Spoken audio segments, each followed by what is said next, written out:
Finding a babysitter is not easy. Every parent has been there. And now that COVID is still around, it's even harder because parents are looking for more ways to stay safe. So here's my question of the day. Do you really need video surveillance while your babysitter is watching your kids? Let's talk about it. Hello, friends. Welcome back to our channel. If you are new here, welcome. And if you have been subscribed, welcome back. We are so happy to have you here today. This channel is all about helping you through the different stages of parenting. Today we are talking about choosing a babysitter. I want to start by saying that every family has their own rules when it comes to what they want in a babysitter. There's no one right way to find or interview a babysitter. The best thing to do is to find someone who is a good fit for you and your family and who you feel comfortable with. That being said, here are some things to consider. First, decide whether you want an adult or a teen. Some families prefer to hire an adult babysitter because they will be more experienced and qualified to handle emergencies. Other families are comfortable with teen babysitters. It all depends on what you think is best for you and your family. And remember, teens can be great babysitters too. Teen babysitters may be less expensive than adult babysitters. Plus, they may have experience with younger children since they probably have younger siblings. Next, let's discuss references and background checks. Ask for references from the babysitter and call them. If possible, talk to previous parents to ask how things went and if they would use the sitter again. Also, if you haven't done so already, run a background check. Background checks are not super expensive and they can help you rest easier knowing that you have taken steps to keep your family safe. If you are not sure where to start with a background check, there are plenty of resources online to help you out. Now it's time to go over some must-ask questions during the interview. Now these questions can be used to assess the candidate's personality and experience level. They also help the candidate get to know your family and see if they would actually be a good fit. What experience do you have working with children?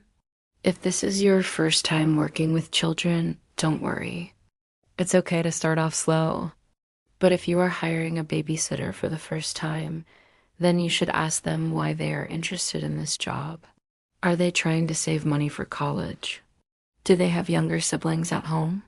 Their answer will tell you a lot about their motivation. How would you handle a situation if my child refuses to go to bed?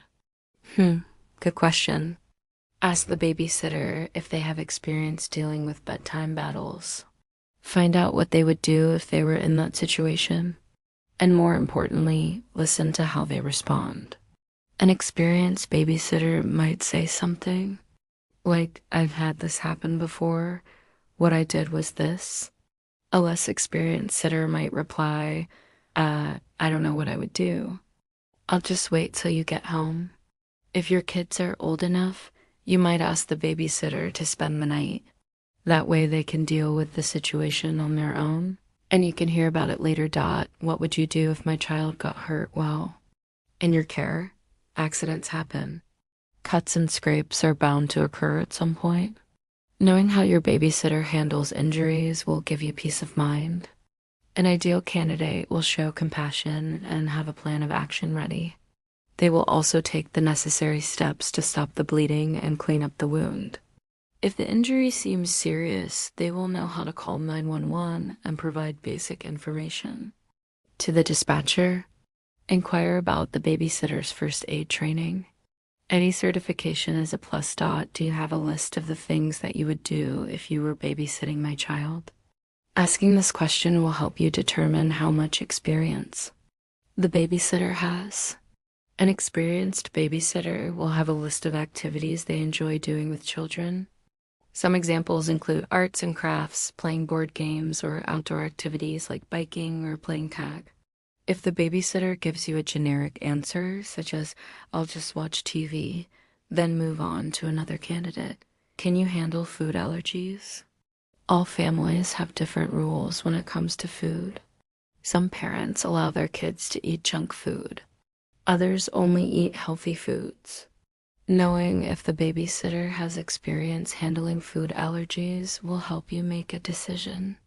If your child has food allergies, you will need to provide clear instructions on what to do in case of an allergic reaction. And finally, ask for their availability and set an hourly rate. Make sure the babysitter understands that you expect them to arrive on time. Discuss your expectations for the job, including any special needs or requests you have. Be sure to talk about your kids' schedules, such as when they go to bed or when they wake up early in the morning. Having this information will help you determine if the babysitter is a good fit for your family. It will also ensure that both parties understand the terms of employment before starting work. Now, I have a question for you. Do you trust your babysitter? Let us know in the comments below. And if you're thinking, heck no, I don't trust anyone but myself to watch my kiddos, then I understand. But let me share a story with you. When my oldest son was still breastfeeding, my husband and I needed a date night, so we asked my mom to come over and watch him. He was about 6 months old at the time. My mom agreed, and we were so grateful for her. However, she refused to let us pay her for watching him. She insisted on doing it for free. When we got home, my son was asleep. We thanked her and tried to give her money. Still, she refused. We gave up after that. But every now and then, she would bring up how she couldn't watch him anymore because he was getting too big to fast forward to when he was almost 3 years old. My sister was visiting from out of state and we wanted to have dinner with her. So we called my mom again and asked if she could watch him. Once again, she volunteered to do it for free. We dropped him off and headed to dinner. My sister and I were catching up and having fun when suddenly my mom texted us saying she had to leave town for a family emergency and that she left him with her friend Sue. My sister and I looked at each other confused and a little bit worried. After all, we didn't know Sue and we had never seen her before, but we had no choice but to head home. My mom promised to be back soon. On the drive home, my phone rang. It was my mom. She told us that Sue had called her to let her know that my son had fallen off the couch and hit his head. Luckily, Sue was a nurse and took good care of him. He had a small bump on his forehead, but otherwise he seemed fine. I admit I was a little nervous about leaving him with a stranger, but everything turned out okay. And we learned a valuable lesson that day. Trusting your gut is important. I knew Sue wasn't the best choice to watch him, but I trusted my mom's judgment and everything worked out. I'm sharing this story to illustrate that trusting your instincts is crucial. If something doesn't feel right, then don't do it. Even if you think you're being a bad parent for hiring a babysitter, it's always better to be safe than sorry. If you're wondering, can I legally require a babysitter to wear a camera while watching my child? Then the answer isn't so simple. As a lawyer, I wish I could give you a straightforward yes or no answer, but it depends on several factors. First, check your state laws. Laws vary from state to state, so you'll need to know what's legal in your area. Second, check your local ordinances. Your city or county may have specific rules about video surveillance.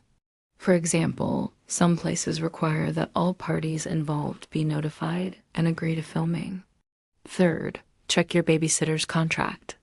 If you have a written agreement, review it to see if it says anything about video surveillance. Finally, talk to your babysitter.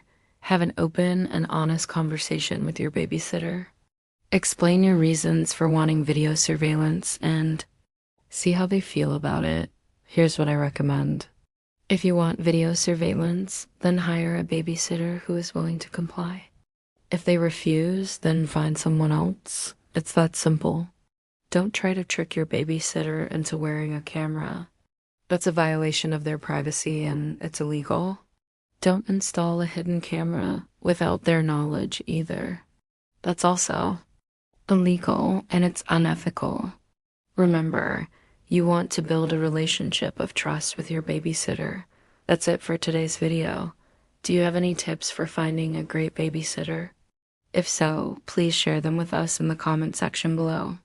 If you enjoyed this video, please like and subscribe. We'd love to have you back for our next video. Until then, take care.